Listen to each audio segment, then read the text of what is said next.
बिस्मिल्लाहिर्रहमानिर्रहीम। अस्सलामु अलैकुम वरहमतुल्लाहि वबरकातुहू। या अली मदद अलैहिस्सलातु वस्सलाम।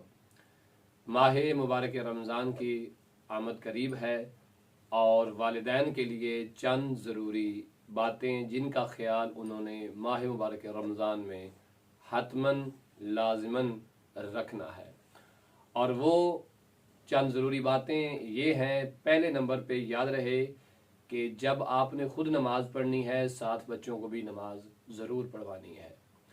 दूसरा, वक्त सहर अपने बच्चों को ज़रूर बेदार करें, अगरचे वो छोटे हों, 4-5 साल के हों, 6 साल के हों। रोज़ा उन पे यकीनन फ़र्ज़ नहीं है, लेकिन फिर भी वक्त सहर उन्हें कुछ देर के लिए बेदार ज़रूर कीजिए।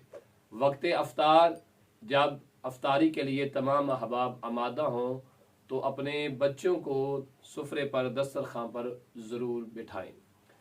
इसका फ़ायदा ये होगा कि जो दुआएं वालिदैन वक्त अफ्तार पढ़ेंगे उनमें बच्चे भी शामिल हो जाएंगे।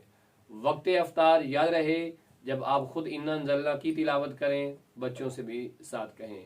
जब आप दुआए अफ्तार खुद तिलावत करें, बच्चों से भी कहें, बल्कि एक शख्स ऊंची आवाज़ में तिलावत करे ताकि तमाम अहबाब सब मिलकर जो है वो साथ तिलावत कर सकें।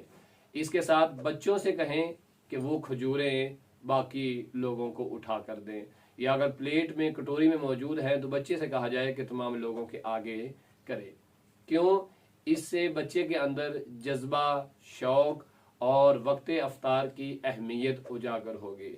सहरी के वक्त अगर वो जागेगा तो उसे सहर के वक्त जागने की आदत हो जाएगी और उसे अंदाज़ा हो जाएगा कि एक साल में एक महीना ऐसा भी आता है कि जिसमें हमने अजान फजर से बेदार होना होता है, और फिर बच्चे के जहन में ये सवाल उठेगा कि इस वक्त हम क्यों जागते हैं, ताकि हम उन्हें बता सकें कि अल्लाह की रज़ा के लिए फजर से पहले इंसान सहरी करता है और फिर पूरा दिन ना कुछ खाता है ना कुछ पीता है, अल्लाह के लिए, अल्लाह की रज़ा के लिए हलालो हराम से अपने आप को बचाता है, अल्लाह की रज़ा के लिए। हलाल से मुराद ये है कि खाना पीना हलाल होता है, लेकिन चूंकि उसने रोज़ा रखा होता है, अल्लाह की रज़ा के लिए वो अपने आप को उससे महफूज करता है। लिहाजा एहतमाम किया जाए बच्चों के साथ वक्त सहर भी और वक्त अफ्तार भी। अपना बहुत सारा ख्याल रखिएगा।